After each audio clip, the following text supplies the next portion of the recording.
Cae la tarde y en un rincón de la ciudad, en un pequeño jardín, alguien cuenta una historia, reflexiona en voz baja o conversa, paseándose bajo los árboles. Es hora de volver a casa, bajar la velocidad y darle tiempo al tiempo. Christian Warnken nos abre la verja de su jardín para que respiremos aire puro y oxigenemos el espíritu. En Pauta, aquí comienza Desde el Jardín. Una presentación de Fundación Irarrázaval, desde 1920, al servicio de la educación, humanismo y técnica. Lo esencial de toda exploración será volver al propio jardín y ver las cosas por primera vez, decía el poeta T.S. Eliot. Aquí estoy sentado esta tarde en mi jardín, en esta tarde post-navideña, después de una Navidad en la que muchos de nosotros regalamos o recibimos de regalo libros, que es quizás el regalo más noble de todos y tal vez el más duradero de todos. Muchas veces nos regalan libros que al comienzo pensamos que no nos van a interesar y que no tenemos por qué leer inmediatamente, pero los libros tienen un curso y una deriva misteriosa. Muchas veces un libro que nos fue regalado con cariño y con afecto por algo, por alguien, en algún momento se encuentra con nosotros o nosotros nos encontramos con él. Y hoy día, hipócritas lectores, mis semejantes, mis hermanos, como decía Baudelaire, a sus lectores, al querer decirles que en el fondo no se hicieran los lesos, que lo que él estaba escribiendo en su libro no eran solamente problemas personales, sino que tenía que ver con problemas de todos los seres humanos y por lo tanto también de los lectores. Hoy día quiero regalarles, compartir en realidad, una lista de posibles libros que ustedes mismos se pueden regalar a sí mismos para leer en verano. Efectivamente, en tiempos tan agitados como los nuestros, en que andamos tan zarandeados de un lado para otro, llenos de ocupaciones, y nos olvidamos de la principal ocupación, que es conversar con nosotros mismos, con nuestra propia alma, darle un poquito de tiempo al alma, así como le damos tiempo al cuerpo en el gimnasio. Bueno, los libros son de alguna manera el mejor gimnasio del alma. Y quiero ir contándoles de ciertos libros que están aquí en mi escritorio, en mi biblioteca al lado de mi jardín, y que tal vez puedan interesarles a ustedes. Con el primero que quiero partir es un libro que acaba de aparecer, una novela del gran novelista peruano y premio Nobel de Literatura, Mario Vargas Llosa, y que lleva como sugestivo título Le dedico mi silencio. La semana pasada, aquí en el jardín, conversamos con el escritor chileno Roberto Ampuero sobre la declaración de Mario Vargas Llosa, que acaba de cumplir 87 años, en que anunció que se retiraba completamente de la literatura y que además dejaba de escribir columnas, sus famosas columnas, tan leídas en el diario El País. Pero se despide con una novela, y una buena novela, lo que no es fácil. A los 87 años, escribir esta buenísima novela que estoy leyendo en estos momentos, no la he terminado, pero que me ha agarrado como me agarraron las primeras novelas de Vargas Llosa que leí cuando muy joven, por ejemplo, La ciudad y los perros y Conversación en la catedral. Este libro, Le dedico mi silencio, en primer lugar está dedicado a su mujer, a Patricia, y a nadie más, la mujer de toda la vida de Mario Vargas Llosa. Todos sabemos, y aquí estamos entrando en la farándula, que él tuvo un romance ya a los 80 y tantos años con esa mujer de la vida farandulera, de la élite española, Isabel Presley, creo que así se llama, la musa transitoria de Vargas Llosa, pero Vargas Llosa, en el ocaso de su vida, inesperadamente vuelve a su antigua mujer, a Patricia, a su última mujer, y le dedica esta última novela. Yo diría que esta es una novela de amor fundamentalmente por Perú, el Perú de Mario Vargas Llosa. Fíjese que es la historia de un especialista en música peruana que va a estudiar la obra de Lalo Molfino, un guitarrista desconocido que le va a cambiar completamente su vida. Esta novela ocurre en un Perú asolado por la violencia de Sendero Luminosa, y ahí se encuentra Vargas Llosa con la música criolla peruana, que es una música, si hay dos cosas que tiene Perú notables de exportación, son su comida, que todos conocemos, degustamos y disfrutamos, una comida que ha traspasado toda la frontera y que es extremadamente original, pero también su música. Y esta música es expresión, y es una palabra muy peruana, de la huachafería, que tiene que ver con algo de la identidad más profunda peruana. Hay que decir que la novela tiene que ver también con la utopía, una de las grandes obsesiones de Mario Vargas Llosa, la utopía que muchas veces nos embriaga en América Latina y que nos puede llevar a los peores desastres.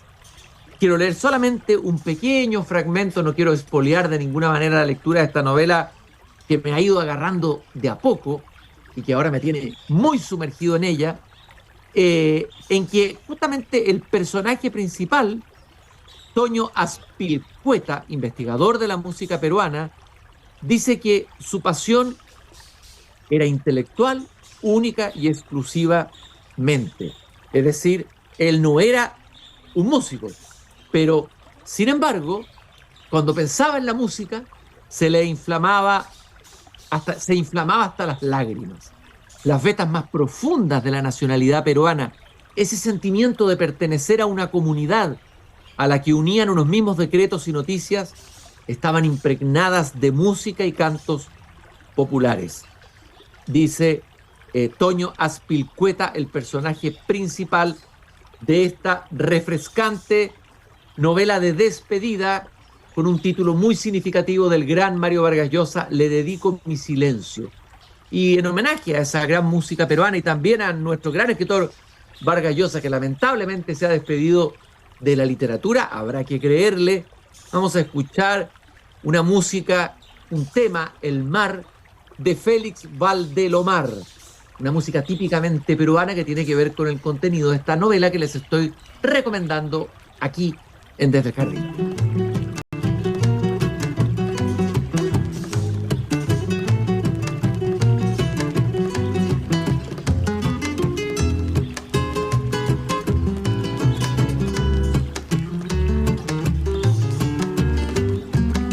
El mar con su inquieto vaivén, la luna celosa suspira al verme pasar. Los ecos de mis pensamientos, musita muy quedó, las penas de mi alma que la brisa se lleva, prendido en sus alas, guardando el secreto de mi corazón. Cuando yo escucho música, obviamente que me dan ganas de estar en Lima tomándome un maravilloso pisco sour catedral y hacer una oración adentro de esa catedral de pisco sour y preparándome para comer un ceviche extraordinario y escuchar esta música notable y además leer la buena literatura peruana. Tienen buenos poetas y desde luego muy buenos narradores y desde luego el padre de todos, el más grande del siglo XX, Mario Vargas Llosa. Un segundo libro completamente alejado de Perú y Latinoamérica, nos trasladamos a Europa. Es un autor que hemos comentado muchas veces Desde el Jardín. Esto no es ficción, no es novela, es ya ensayo. Uno de los pensadores más lúcidos y testigos de nuestro tiempo que piensan desde la filosofía de nuestro tiempo, y eso es lo interesante. Esta no es filosofía para académicos, sino filosofía para cualquier lector que quiera pensar el tiempo que estamos viviendo.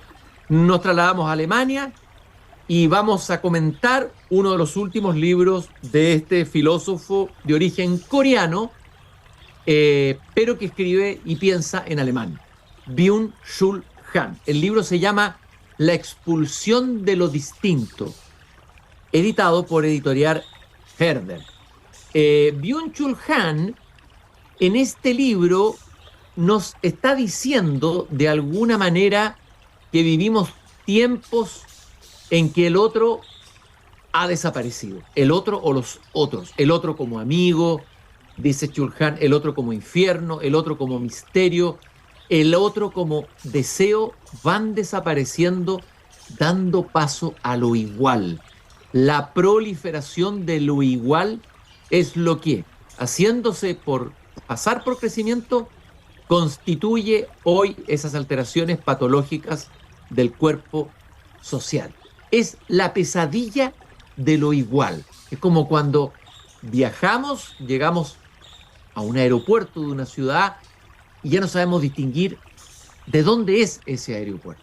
O entramos en un mall en Europa, en Latinoamérica y en Oriente, y los malls casi todos son iguales entre sí mismos. Esa es la pesadilla de lo igual en una dimensión que está describiendo Chul Han y sobre el que vale la pena poner atención. Chul Han dice que el terror de lo igual alcanza hoy todos los ámbitos vitales.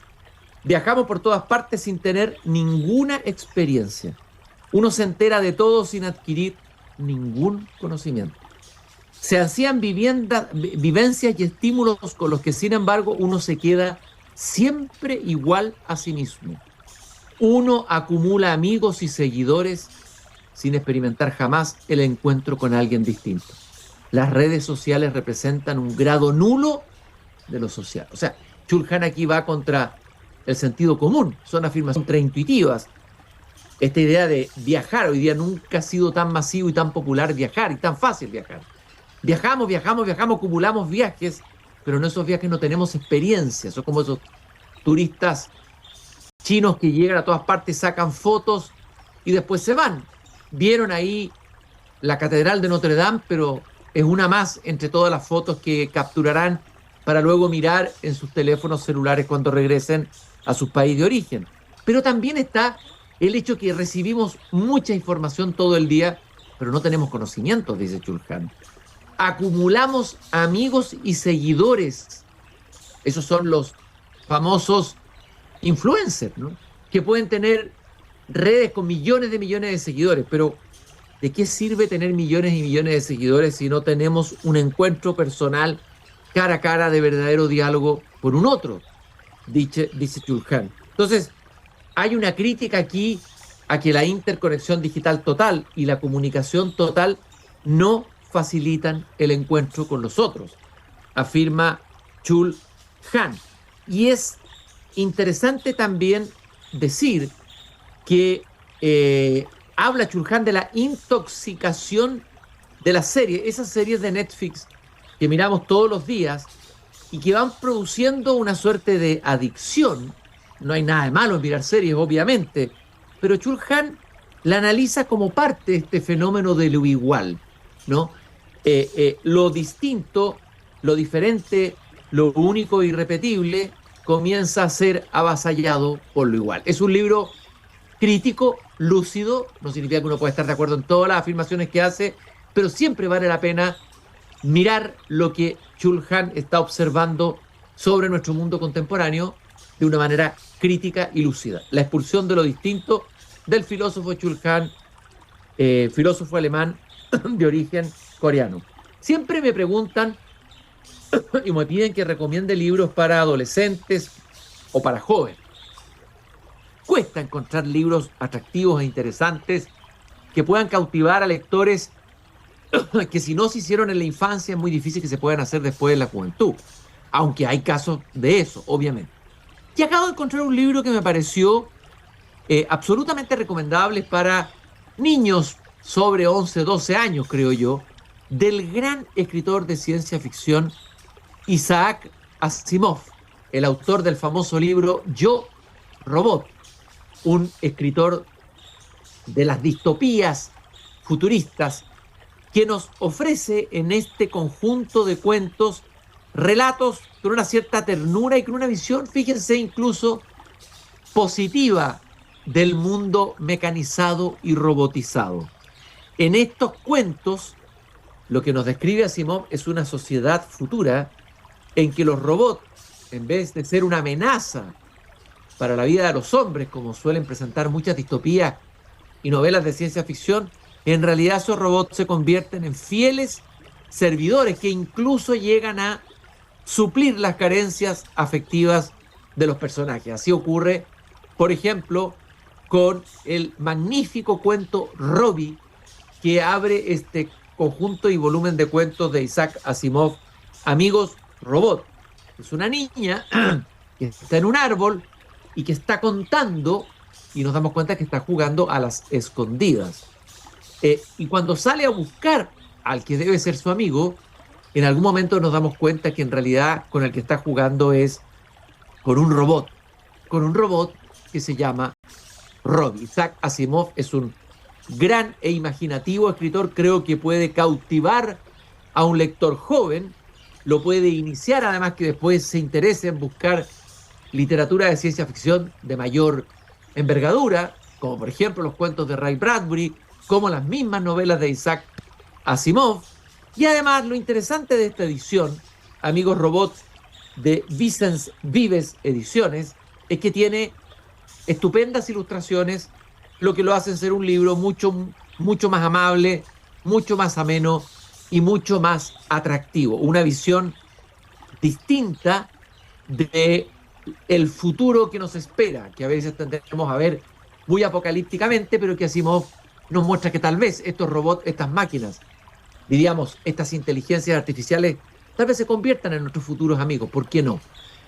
Un cuarto libro que quiero comentar con ustedes es así, no sé si de pasada, en realidad porque el tema es profundo, es un conjunto de ensayos del gran escritor francés de origen, en realidad él nació en Sofía y murió en París el año 2017, es uno de los mayores intelectuales de la segunda mitad del siglo XX, fue premio Príncipe de Asturias de Ciencias Sociales, él es búlgaro de origen y se llama Tzvetan Todorov. Tzvetan Todorov estuvo en Chile un par de veces en Puerto Ideas, dando varias conferencias y ha escrito libros notables, El miedo a los bárbaros, La experiencia totalitaria, Vivir juntos, El espíritu de ilustración. Es un ensayista que escribe claro, que escribe bien, que es lúcido y que es libre. Eso es tremendamente importante.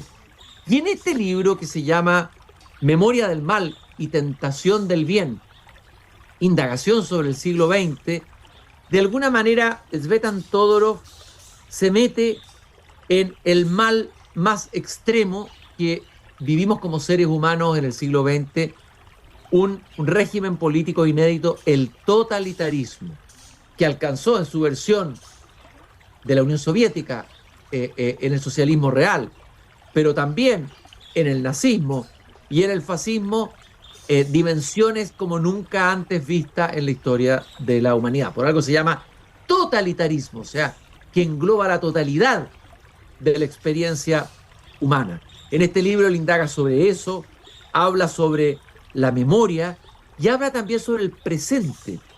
Una vez que vencimos el totalitarismo, que terminó la Segunda Guerra Mundial, ¿está Occidente a salvo de futuros males tan terribles y digámoslo, de lo que se ha llamado el mal? ¿O hay nuevos peligros que acechan a nuestras democracias liberales? Yo recomiendo leer a Tzvetan Todorov. Es un escritor que si uno se hace adicto a él, digamos, después no puede dejar de leerlo. Si a alguien le gusta el ensayo que reflexione sobre la realidad y sobre la política, pero con una mirada humanista, de todas maneras, Tzvetan Todorov.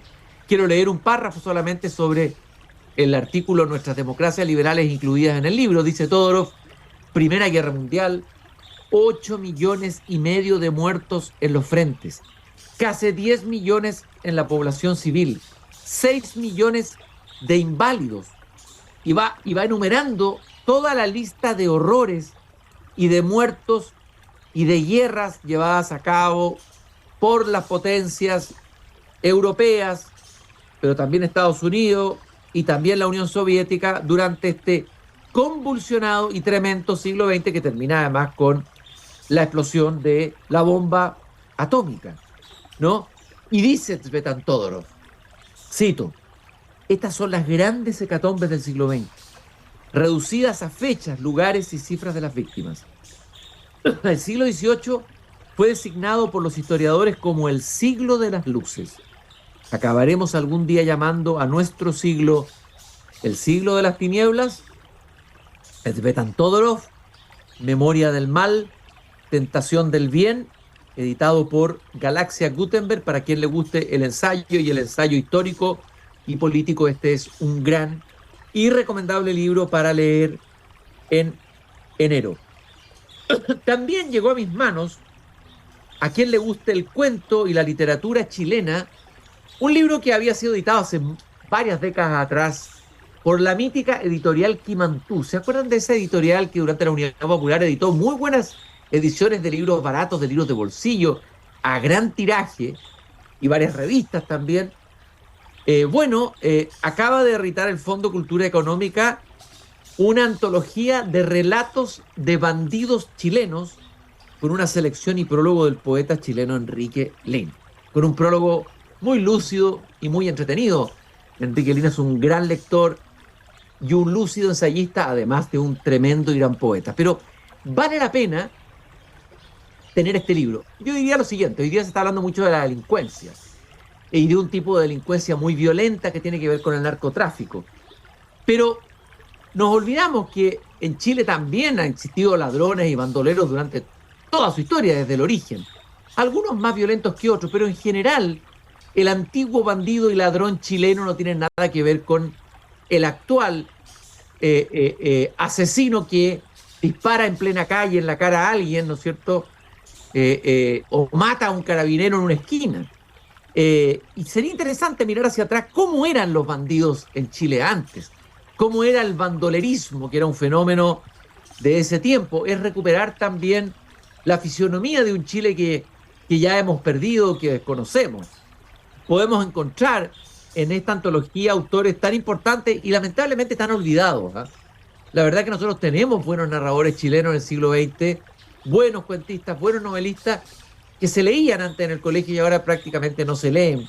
Por ejemplo, tenemos cuentos de Baldomero Lillo, ese es el más conocido probablemente, de Olegario Lazo Baeza, es un excelente cuentista, Rafael Maluenda, Mariano Latorre, Luis Durán, Manuel Rojas, estaba hablando recién de Los Ladrones, que escribió esta magnífica novela Hijo de Ladrón, y Guillermo Blanco, que es un escritor más contemporáneo. El cuento que Enrique Lin recomienda vivamente dentro de los relatos de bandido es Los Dos, de Rafael Maluenda, y la verdad es que es un gran cuento. Un libro para recuperar el placer de leer a nuestros escritores chilenos tan importantes y además que escriben en nuestro propio idioma. Eso no es menor, ¿no? Poder leer escritores que escriben en español y que hablan de nuestro país, que hablan de Chile. Relatos de bandidos de Enrique Lin. Acaba de estrenarse la película Napoleón, que ha suscitado muchos comentarios y muchas críticas. Una película que yo considero interesante, muchos le ven defectos históricos, es verdad que tiene vacíos históricos. Por ejemplo, lo conversamos aquí en el jardín con un francés miembro de la Fundación Napoleónica. No aparece el Napoleón lector, por ejemplo. Ese Napoleón que arrastraba y llevaba consigo en todas sus batallas bibliotecas enteras, ¿no? Era impresionante, desplazaba su biblioteca consigo hacia los campos de batalla, Napoleón. Fue un héroe romántico en el sentido más amplio de la palabra, que despertó la imaginación de muchos escritores jóvenes del siglo XIX, pero un escritor que tenía más profundidad, es autor del Código Civil. Tal vez la película muestra solo el Napoleón estratega militar en la batalla y el Napoleón enamorado de su mujer. Y he tratado de buscar libros y biografías buenas de Napoleón en la librería en Chile, en Santiago y en otras ciudades, y no he encontrado prácticamente nada, salvo un pequeño libro de aforismos que recolectó en el siglo XIX Honoré de Balzac, que tiene algún interés. Encontré un libro, después de buscar en varias librerías en Santiago, sobre la batalla de Waterloo, pero no he encontrado una buena biografía de Napoleón. Y las hay. Y lo que sí recuperé, un libro que debiera ser reeditado por un escritor francés que Borges admiraba mucho, me refiero a Léon Blois, este escritor católico, pero un católico un poco energúmeno, ¿no? Un católico vociferante, un católico apasionado, un católico profético, era Léon Blois, que escribió este ensayo que se llama el alma de Napoleón, donde intenta ir más allá del Napoleón meramente como figura militar y decir que cuanto más se lo estudia a Napoleón, dice Blois, más se descubre que es el hombre a quien nadie se asemejó. He aquí el abismo. Se conocen las fechas, se conocen los hechos, victorias o desastres, se conocen de lejos o de cerca negociaciones célebres que hoy no son más que polvo. Solo queda su nombre, su prodigioso nombre, y cuando lo pronuncia el más pobre de los niños, cualquier gran hombre puede ruborizarse. Napoleón es el rostro de Dios en las tinieblas. Excelente comienzo de una visión más profunda de este personaje tan apasionante de la historia como Napoleón. Y quiero terminar en esta selección de libros para leer en verano para recomendarle un libro que uno podría decir es un libro de autoayuda, aparentemente livianito, sin valor, pero que sin embargo al hojearlo en la librería me empecé a interesar en él. Está escrito por una mujer, por Chandra Livia Candiani, que es poeta y traductora de origen italiano, y el libro se llama El silencio es algo vivo. El título es bello, ¿eh? El arte de la meditación, y está editado por Ariel. Quiero detenerme en este librito sobre la meditación. Bueno, hoy día mucha gente practica meditación, así como mucha gente practica yoga.